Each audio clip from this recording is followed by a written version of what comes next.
Hello friends, आज आप part 7 आवशे बेसिक मैथ्स माटेना आपणे विडियो जोईए छे। तो पार्ट 7 नी अंदर हवे आपणे धीमे धीमे एनी अंदर केन्सलेशन छे, एलसीएम छे, एचसीएफ छे, ए बधुं शीखीशुं। ए बधुं शीखता पहेला सौथी कामनी वस्तु आवे डिविजिबिलिटी टेस्ट। डिविजिबिलिटी टेस्ट एने बीजुं की पण कहेवाय અને એને એને ગુજરાતીની અંદર ચાવી પણ કહેવાય। અલગ અલગ નંબરની ચાવી, અલગ અલગ નંબરની ડિવિઝિબિલિટી ટેસ્ટ કઈ કઈ આવે તેમાં આપણે જોઈશું। સપોઝ આપણે પહેલાં લઈએ 2ની ડિવિઝિબિલિટી ટેસ્ટ, ધ કી ઓફ 2। તો 2ની અંદર કેવી રીતે હોય છે કે કોઈ પણ એક નંબર લઈએ 2, 3, 4, 5 બરાબર, તે નંબરનો યુનિટ ડિજિટ જોવાનો। યુનિટ ડિજિટ એટલે સૌથી છેલ્લો નંબર જુઓ।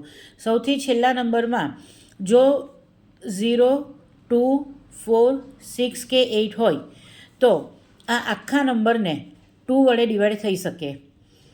આ છે 2ની ડિવિઝિબિલિટી ટેસ્ટ।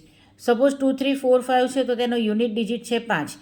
2, 4, 6, 8 નથી એટલે આ નંબરને 2 વડે ડિવાઈડ નહીં થઈ શકે। બીજો કોઈ નંબર લઈએ, સપોઝ 2, 3, 4, 6 છે કે 2, 3, 4, 8 છે, આની અંદર લાસ્ટ નંબર છે 8 તો આને 2 વડે ડિવાઈડ થશે। હવે આ તો લગભગ તમને ખ્યાલ છે, પણ આનાથી આગળ તમને ખ્યાલ નથી આવતો કે ડિવાઈડ થાય કે ડિવાઈડ નહીં થાય, એની વચ્ચેનો ડિફરન્સ હું તમને બતાવું। તો સપોઝ 2, 3, 4, 5 છે, એને 2 વડે ડિવાઈડ કરી જોઈએ। તો 2 1 ઝા 2, 0, નીચે આવ્યો 3, 2 1 ઝા 2, 3 માંથી 2 જાય 1, પછી આવ્યો 4, 2 7 ઝા 14, 0 0, હવે છેલ્લો ઉતાર્યો આપણે નીચે 5।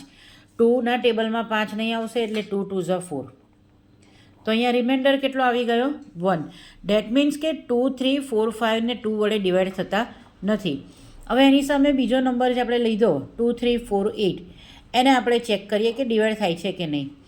2 1 ઝા 2, 2 માંથી 2 0, 3 ઉતાર્યો, 2 1 ઝા 2, 1, 4 ઉતાર્યો, 2 7 ઝા 14, 0 0, 8 ઉતાર્યો અને 2 4 ઝા 8। અહીંયા જુઓ રિમાઇન્ડર કેટલો થઈ ગયો 0। ડેટ મીન્સ કે 2, 3, 4, 5માં રિમાઇન્ડર વધે છે, 2, 3, 4, 8માં રિમાઇન્ડર વધતો નથી। આનો મતલબ એવો થયો કે કોઈપણ નંબરનો જો યુનિટ ડિજિટ 0, 2, 4, 6 કે 8 હોય તો તે નંબરને 2 વડે ડિવાઈડ થઈ શકે। તો આ નંબરને 2 વડે ડિવાઈડ થઈ શકાય। આ હતી આજની આપણી 2ની ડિવિઝિબિલિટી ટેસ્ટ। બીજા વિડીયોમાં આપણે 2 પછીના જે નંબર છે તેની ડિવિઝિબિલિટી ટેસ્ટ જોઈશું। જો વિડીયો ગમ્યો હોય તો લાઇક, શેર અને સબસ્ક્રાઈબ જરૂરથી કરજો। Thank you.